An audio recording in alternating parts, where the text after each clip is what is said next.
तो वही राज्यसभा सांसद सुभाष बराला से खबरें अभी तक ने खास बातचीत की है। ऑपरेशन सिंदूर को लेकर बोले सुभाष बराला, कहा कि विपक्ष चाहता है कि इस बार हाउस को ठीक तरीके से चलने नहीं देना है। ऑपरेशन सिंदूर पर चर्चा के दौरान भी विपक्ष हंगामा कर रहा है। विपक्ष को अपनी सेना पर विश्वास ही नहीं है। कहा कि विपक्ष की मांग पर ऑपरेशन सिंदूर को लेकर दोनों सदनों में चर्चा हो रही है। ऑपरेशन महादेव को लेकर भी बोले सुभाष बराला, कहा कि सरकार ने सेना को खुली छूट दे रखी है। कल देश के 3 दुश्मनों को हमारी सेना ने ढेर किया है।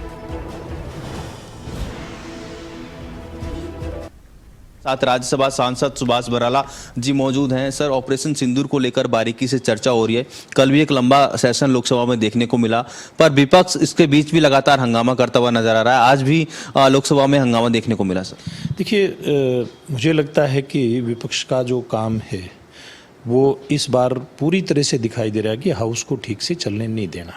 वरना तो जब हाउस शुरू हुआ था, संसद की कार्रवाई जिस दिन 21 जुलाई से शुरू हुई थी, उसी दिन ये कह दिया गया था दोनों सदनों में कि ऑपरेशन सिंदूर के ऊपर चर्चा होगी। लेकिन कांग्रेस उस समय अड़ी रही कि तुरंत चर्चा कराओ। समय बीते गया, उसके बाद भी हाउस को ठीक से नहीं चलने दिया। लेकिन अब जब कल से चर्चा शुरू हुई है लोकसभा के अंदर, माननीय रक्षा मंत्री राजनाथ सिंह जी ने बहुत विस्तार से उस चर्चा की शुरुआत करते हुए अपनी बात रखी है, सरकार का पक्ष रखा है।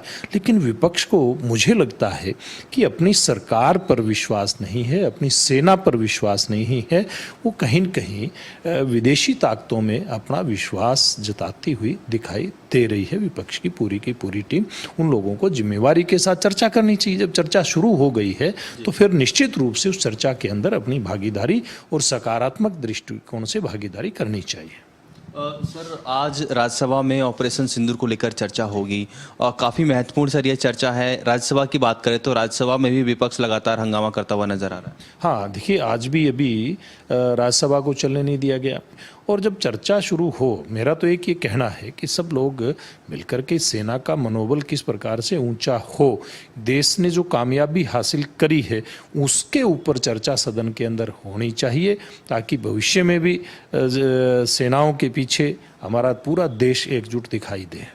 सर, ऑपरेशन महादेव को लेकर आप क्या कहेंगे? एक बड़ा ऑपरेशन कल देखने को मिला।